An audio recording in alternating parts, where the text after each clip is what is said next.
चलो जितना हो जाएगा।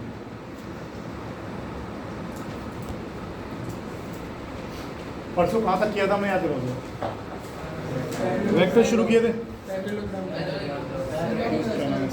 अनुष्ठा अनुष्ठा नहीं भैया यहाँ आ जाओ बेटा चेयर। डाउट्स लाओ। अभी तो बहुत टाइम है, अभी बहुत टाइम है, अभी तो धीरे धीरे चलेंगे वहाँ। हाँ क्या नहीं यार बोलो ना, तुम लोगों ने पढ़ा नहीं ना? नहीं करा ही नहीं तुमने। क्या कराया मैंने वेक्टर्स में?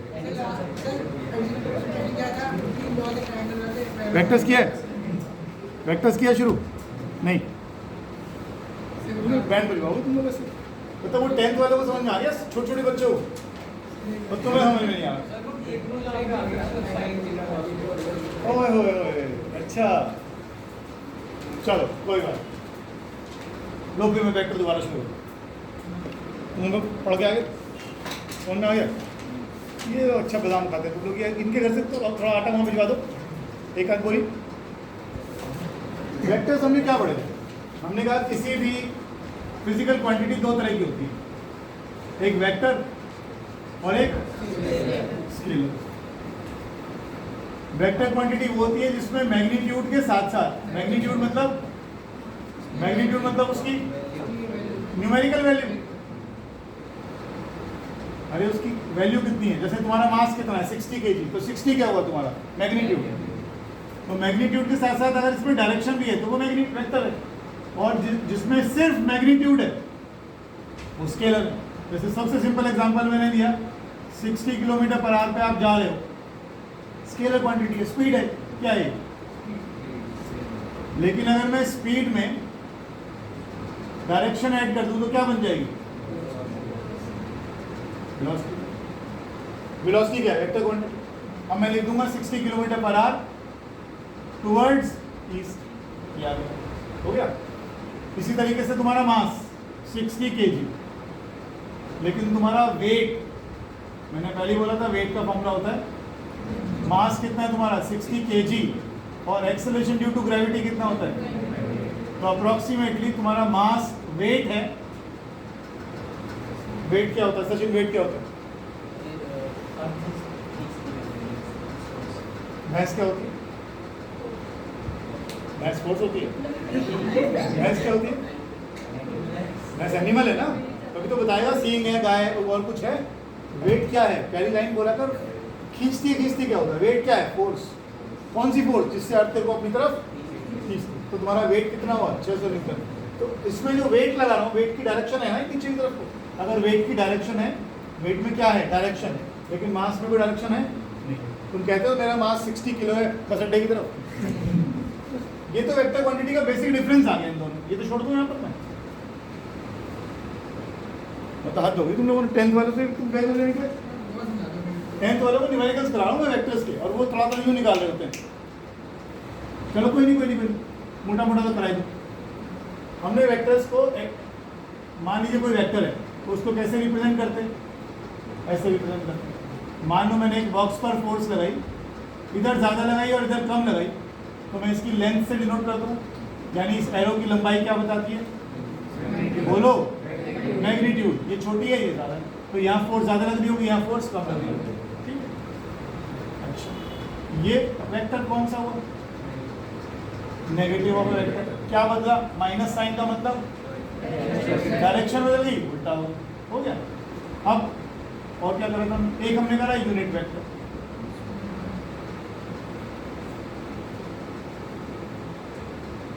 आज बहुत कुछ कम समझ में आएगा। यहाँ पे दिख रहा है सामने बोर्ड पे? नहीं दिख रहा हो? नहीं दिख रहा हो तो यहाँ पे आ सकते हो चेयर पे। अच्छा नहीं, जब मैं यहाँ लिखूंगा कैसे देखोगे? दिक्कत होगी। ये क्या है? यहाँ पे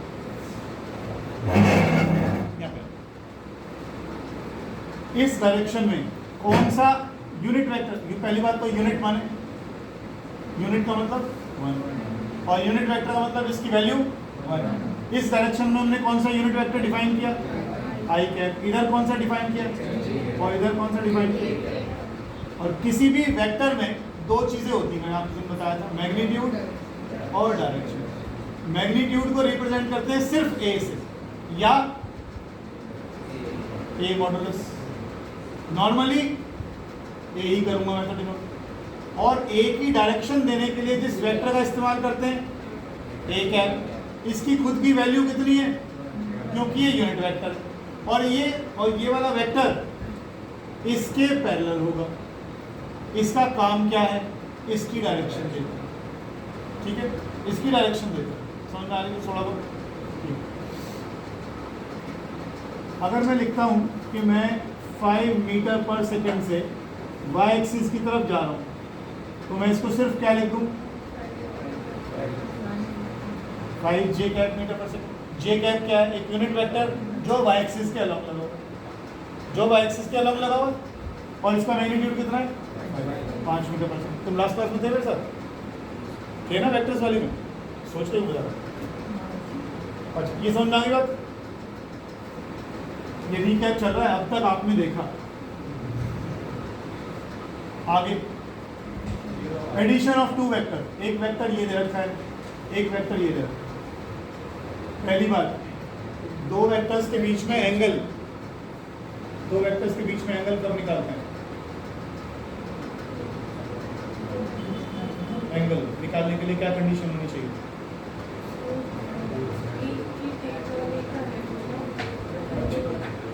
हाँ जी, दोनों एक दूसरे से दूर जा रहे होते हैं, बिल्कुल ठीक। दोनों वेक्टर्स के बीच में ये वाला एंगल कंसीडर होगा। अगर एक वेक्टर ऐसे जा रहा है और एक इसकी तरफ आ रहा है तो ये एंगल नहीं लेंगे, इसमें इस वेक्टर को यहाँ ले आएंगे और ये वाला एंगल होगा इनके बीच में, क्योंकि अभी दोनों वेक्टर एक दूसरे से दूर जा रहे हैं। दो वेक्टर्स के बीच में एंगल कैसे लेते हैं? जब वो दोनों एक दूसरे से दूर जा रहे हैं, ठीक है। यहाँ पे आ जाए, जिन्होंने वेक्टर्स दोबारा कर रहे हैं तिवारा, मैं फिर से क्लास को मैं इसको गुड़िया को पढ़ाऊंगा तो उस टाइम तुम लोग आ सकते हो दोबारा से, लेकिन शर्म की बात है, तिवारा हो गई। एक वेक्टर आ गया, मुझे क्या करना है? ए में बी ऐड करना है, इसके हेड पर बी की टेल लगा दो, ये आ गया बी वेक्टर। तो यहाँ से यहाँ तक ये वेक्टर कौन सा आएगा? वेक्टर ऐड हो गए। इसको और किस तरीके से बोल सकता हूँ? Triangle law of vector addition. अगर दो वेक्टर्स एक दूसरे के पीछे भाग रहे हैं, इसको हम अंग्रेजी में क्या बोलेंगे? They are in same order. अगर दो वेक्टर्स सेम ऑर्डर में हैं और ये दोनों ट्राइंगल की दो साइड्स को रिप्रेजेंट करते हैं, तो तीसरा वेक्टर जो ऑपोजिट ऑर्डर में होगा वो रिजल्टेंट देगा। रिजल्टेंट का मतलब क्या होता है? रिजल्टेंट का मतलब क्या होता है? ये अकेला वेक्टर इन दोनों के बराबर इफेक्ट पैदा करता है। ये अकेला वेक्टर इन दोनों के बराबर इफेक्ट पैदा करता है, ठीक है। Resultant vector A vector plus B vector. Clear चीज है? तो पढ़ देंगे तुझे पता नहीं पीछे कितनी मेहनत हो रही है, इससे बेइज्जती मत कराया था। और क्या करा था? सब्ट्रैक्शन तो वही हो गई, a minus B. A vector में बी नहीं जोड़ना, बी का माइनस जोड़ देना, वही हेड टेल लगा देना। और क्या करा था? पैरेलल होगा, जीरो वेक्टर फेल करते रहना बाल को वाले का। और बस पैरेललोग्राम लॉ पे आ लो, वो तो मैं कराऊंगा सारा, वो तो मैं कराया नहीं, शुरू करूँगा। मल्टीप्लिकेशन शुरू किया था हमने थोड़ा बहुत, नहीं किया ना। ये लास्ट है, ये आपके एग्जाम में आएगा, parallelogram law of vector addition. दोबारा से बता रहा हूँ, ध्यान से सुनिएगा, सारा कराऊंगा। अगर दो वेक्टर्स पैरेललोग्राम की एडजेसेंट साइड्स बनाते हैं, ये वेक्टर और ये वेक्टर अगर पैरेललोग्राम की एडजेसेंट साइड्स बनाते हैं, पैरेललोग्राम पूरा कर लें, तो इनके बीच में से निकलने वाला डायगोनल इन दोनों के सम के बराबर होगा, और उसे हम रिजल्टेंट वेक्टर बोलते हैं, ठीक है। इसे कहते हैं पैरेललोग्राम लॉ, और ये हम खूब यूज करेंगे 12वीं क्लास के एंड तक। अगर दो वेक्टर्स पैरेललोग्राम की एडजेसेंट साइड्स को रिप्रेजेंट करते हैं तो यहीं से निकलने वाला डायगोनल इनके दोनों के सम के बराबर होगा, यानी रिजल्टेंट देगा। क्लियर है? अच्छा, अब मैं बार बार ये कहे जा रहा हूँ, मैंने उस दिन यही वर्ड्स बोले थे कि अगर मैं दो वेक्टर्स को जोड़ रहा हूँ तो आपने कहा ये आ गया डायगोनल, अरे डायगोनल की लेंथ तो बता दो, लेंथ तो बता ही नहीं रहे हो। तो उसके लिए हमने क्या करा था, यहाँ से परपेंडिकुलर डाल दिया। इसकी लेंथ x ले लो, इसकी लेंथ y ले लो। इसकी लेंथ कितनी है यहाँ से यहाँ तक? b। इसकी लेंथ कितनी है? इसकी लेंथ कितनी है?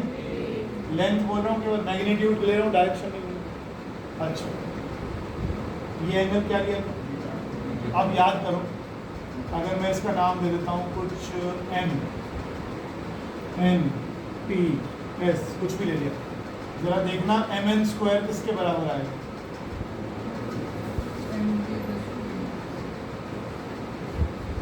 पाइथागोरस करके देखो जरा।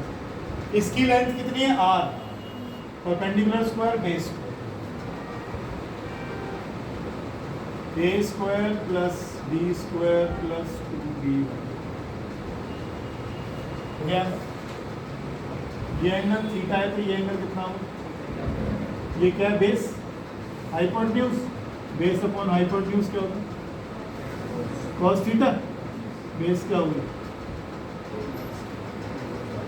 एंगल के सामने ये होता है परपेंडिकुलर, परपेंडिकुलर अपॉन हाइपोटेन्यूज क्या हो गया? Sine theta. एक्स क्या हो गया?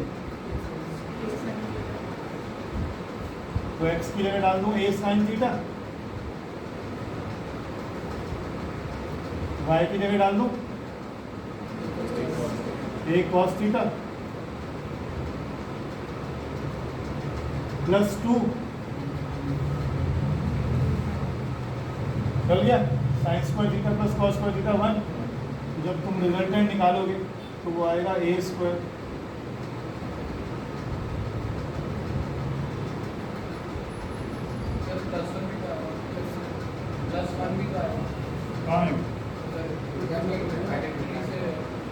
इन दोनों में से a स्क्वायर कॉमन लिया ना, तो ब्रैकेट में बचा sine square theta plus cos square theta, तो वो तो 1 हो गया, तो a स्क्वायर का बचा b स्क्वायर।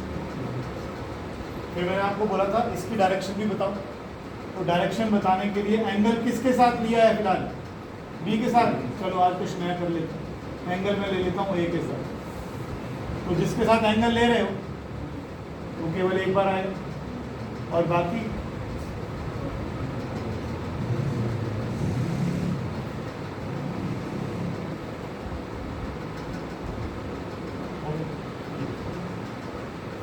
अभी भी सोच के मुझे कोई दिक्कत नहीं है, जो कहेगा वो करा दूँ, क्योंकि जब तक तू हाँ नहीं करेगा मुझे आगे चलने में दिक्कत होगी। अच्छा है कम से कम ईमानदारी से कह तो दिया कि नहीं आ रहा था। फिर सोच एंगल कैसे निकाला? मैंने एंगल निकलवाया था इनको यहाँ, क्योंकि मैंने ट्रायंगल बना रखा है यहाँ। देखो tan बीटा लगाओ, परपेंडिकुलर अपॉन बेस आ गया। परपेंडिकुलर क्या है? a sine theta. बेस क्या है? y प्लस बी, यानी b plus a cos theta. बता दूँ? चलो आज आगे चलते हैं। रिश्ता कितना किया हुआ बेटा फिजिक्स में?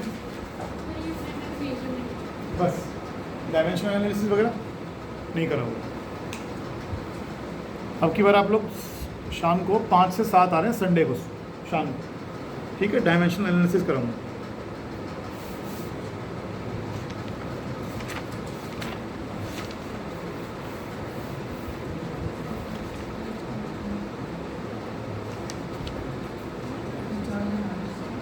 क्या करें? आप लोगों को क्यों आना है? केमिस्ट्री पढ़ो तुम? केमिस्ट्री में कितने क्लास है हमारी? 4 से 5.5 क्लास है। हाँ वो तो उनकी एक्स्ट्रा क्लास है बच्चों की। अच्छा चलो कोई बात।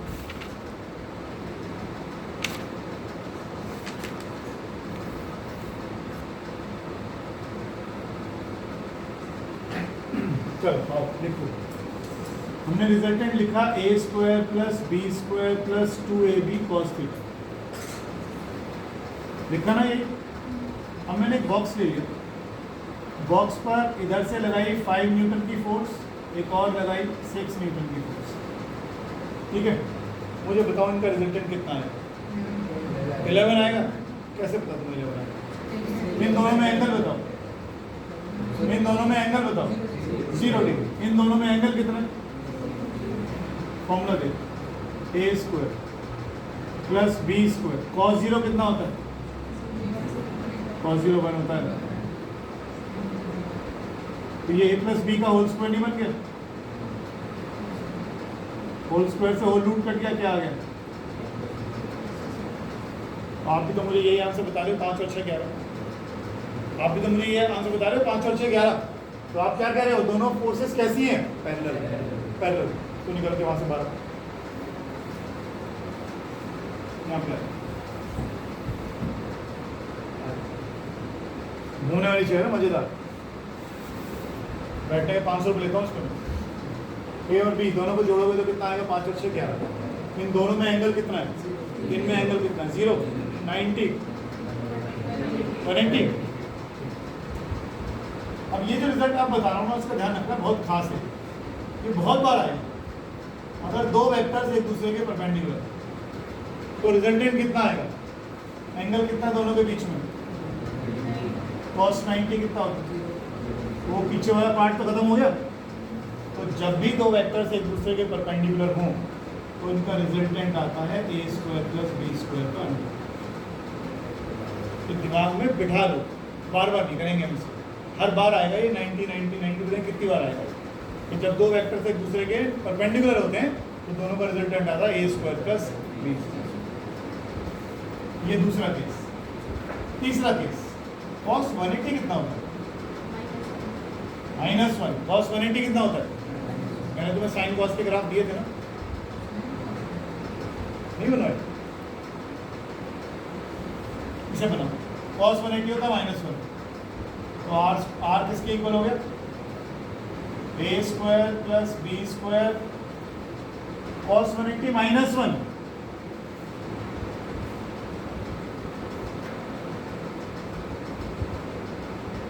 आ गया कि नहीं आ गया?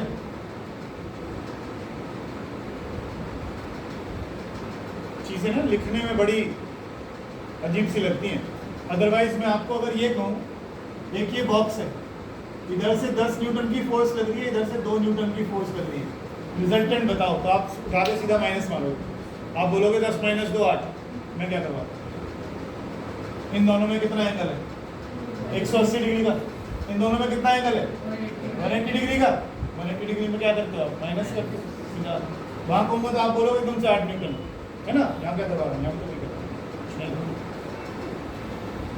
समझ आ रही है? बता दो बोर्ड से। साइन कॉस के मैंने तुम्हें ग्राफ ऐसे कैसे दिया?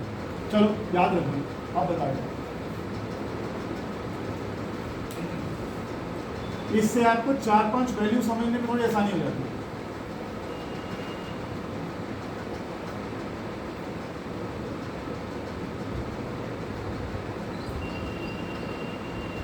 Zero degree, 90 degree, 180 degree, 270 degree और 360 डिग्री। 4 हिस्सों में बांट दिया हमने। इसकी मैक्सिमम वैल्यू +1 होती है, मिनिमम वैल्यू -1। इससे ज़्यादा कभी जाती नहीं, कुछ भी एंगल लगा लो। साइन 0 0 जानते हो, साइन 90 1, साइन 180 0, साइन 270 -1, साइन 360 याद हो। 4-5 वैल्यू याद हो। ऐसे ही कॉस का बना लो।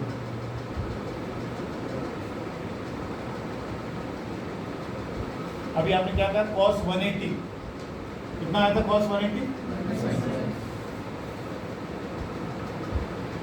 ये कोसाइन का ग्राफ होगा, ये साइन बना। अब बार बार याद नहीं करना पड़ेगा कि cos 180 -1 होता है। ग्राफ बना है तो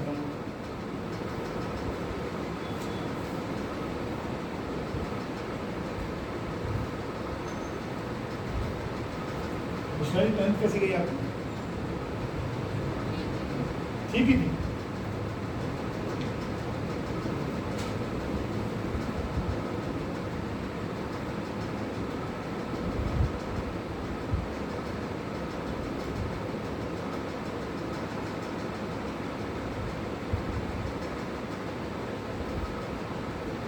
साइन और कॉस को हार्मोनिक फंक्शंस भी बोलते हैं।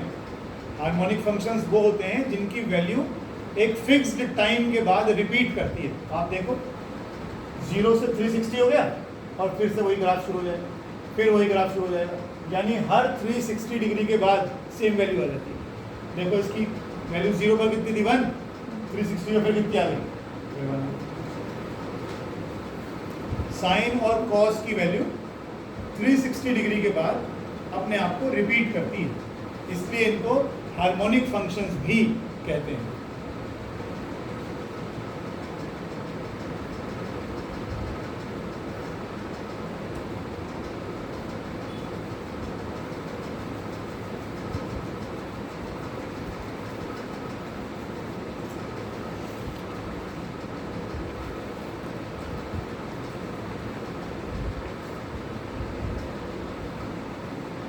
जो अब तक पढ़ा उसमें से 2-4 चीज़ बता रहा हूँ उसमें 2-4 न्यूमेरिकल करते हैं, देखें समझ में आता है क्या।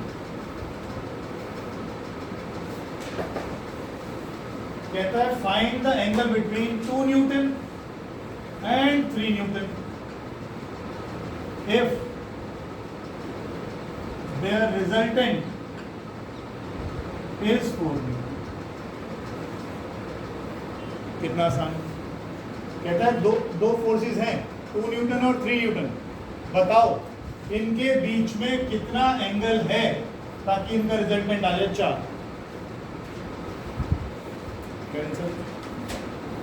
अगर मैं किसी बॉक्स पर 2 और 3 ऐसे लगाता तो रिजल्टेंट आता 5। अगर मैं एक ऐसे और ऐसे लगाता तो रिजल्टेंट आता 3 - 2 1। लेकिन मुझे 4 बोल रहा है, इसका मतलब इन दोनों के बीच में कुछ ना कुछ एंगल होना चाहिए। हमारे को तो एक ही फॉर्मूला मालूम है, 2ab रिजल्टेंट कितना है 4, a कितना है 2, b कितना है,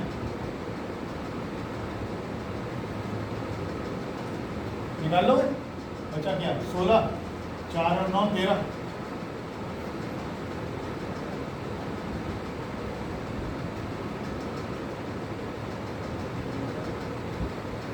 बस फिलहाल के लिए यही छोड़ दो, क्योंकि इससे ज़्यादा भी हमें कॉस के टेबल देखने नहीं आते। कॉस थीटा की वैल्यू होगी 1/4 निकला। 2 और 3 का रिजल्टेंट कितना आ रहा था 4, रिजल्टेंट की जगह 4 डाल दिया, एक वेक्टर को 2 ले लिया, एक को 3 ले लिया, 2ab इनके बीच का एंगल आ गया।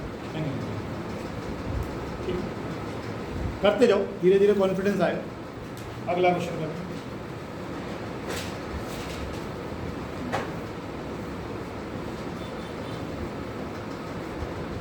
कहता है the resultant vector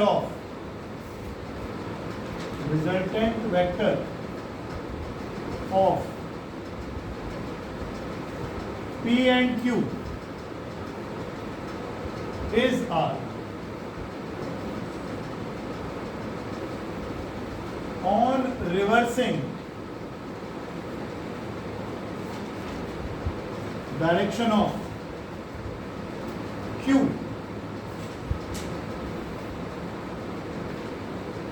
the resultant vector becomes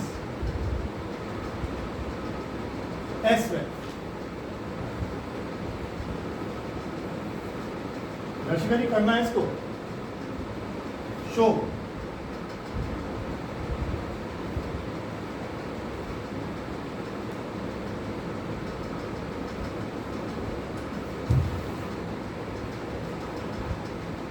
resultant vector of P and Q is R.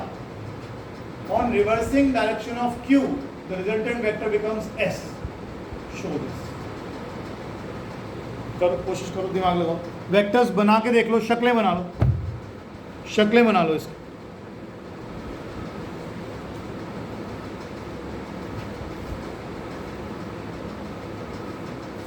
समोसे खिलाऊंगा अगर किसी ने कर दिया तो, पक्का आज ही।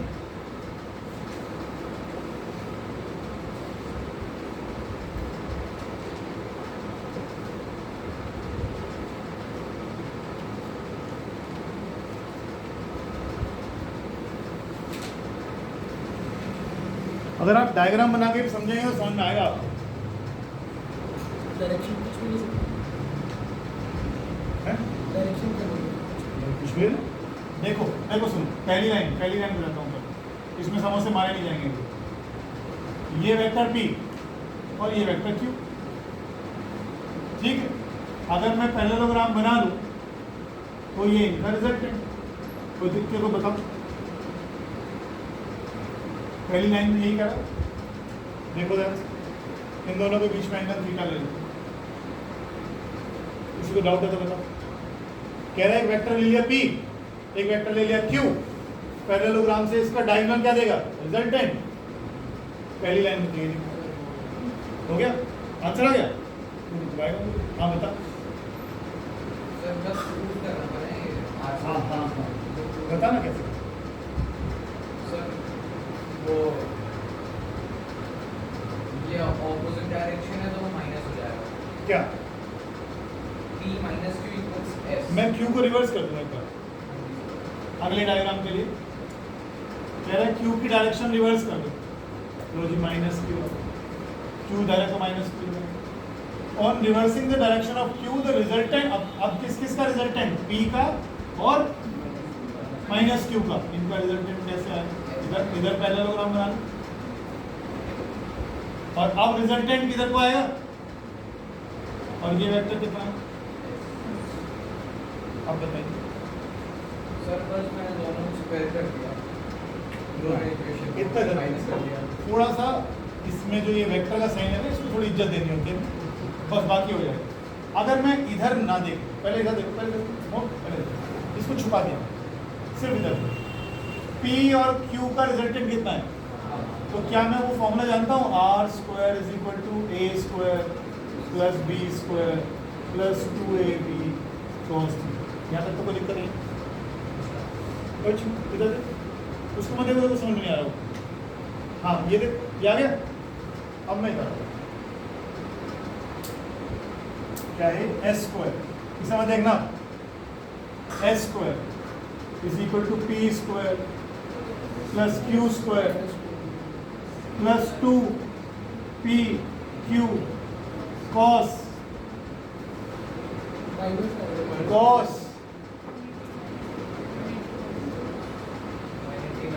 हाँ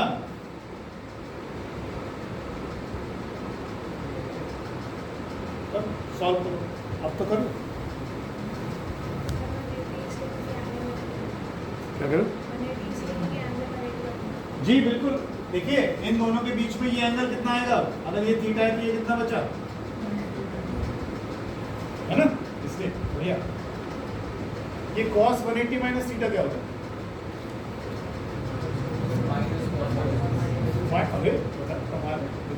बताना यार, समझा दो प्लीज।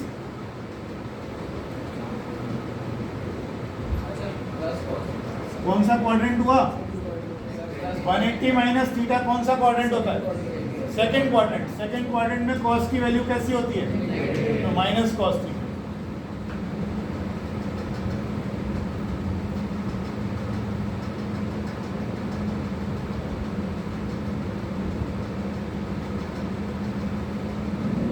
सर अब ऐड कर, अब ऐड कर जी। अब आप इन दोनों इक्वेशंस को उठाएं और ऐड कर दें तो आपका रिजल्ट आ जाएगा, क्योंकि माइनस 2PQ cos थीटा और plus 2PQ cos theta cut जाएगा। अक्षर बोर्ड को इतनी जोर से घूट के मत देख, लकड़ी का है, हाथ पकड़ लेगा।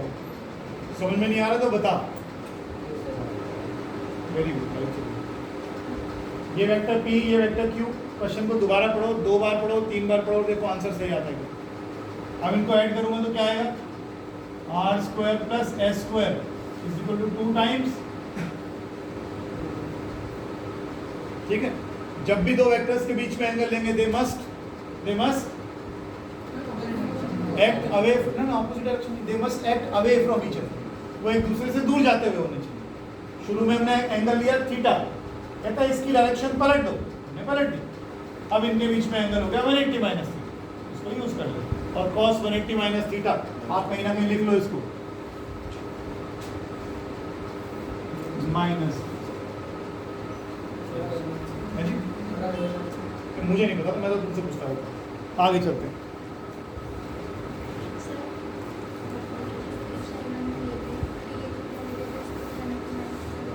थीटा ले नहीं सकते आप, थीटा कैसे बोलते हैं, वेक्टर दोनों दूर थोड़ी जा रही है ना। मैं तो मैक्सिमम टाइम पहले हुआ ट्रायंगल और आता ही नहीं, आसान बहुत रहता है। हाँ क्या हो गया, एक तो इस चेयर पर सबसे अच्छी चीज़ रहती है गर्दन जो है ना, कमर सीधी रहती है, झुकने में मजा नहीं आता। चल एक और करते, और 4-5 करते।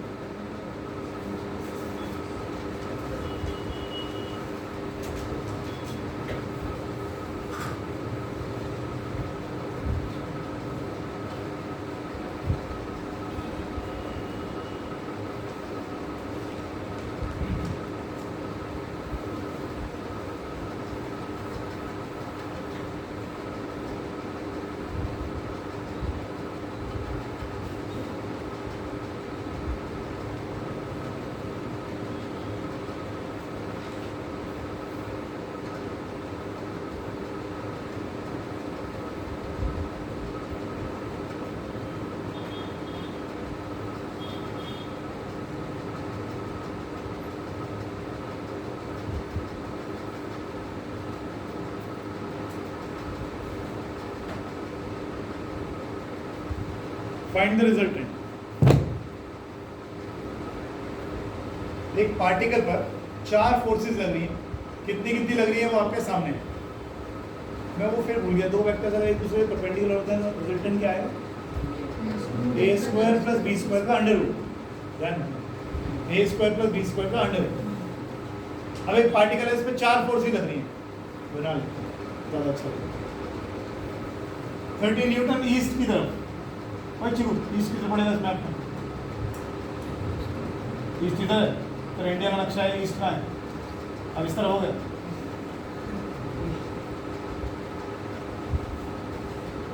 इधर साउथ, अच्छा फिर 30 न्यूटन किधर, ईस्ट की तरफ, लो जी 30 न्यूटन। 20 न्यूटन नॉर्थ की तरफ,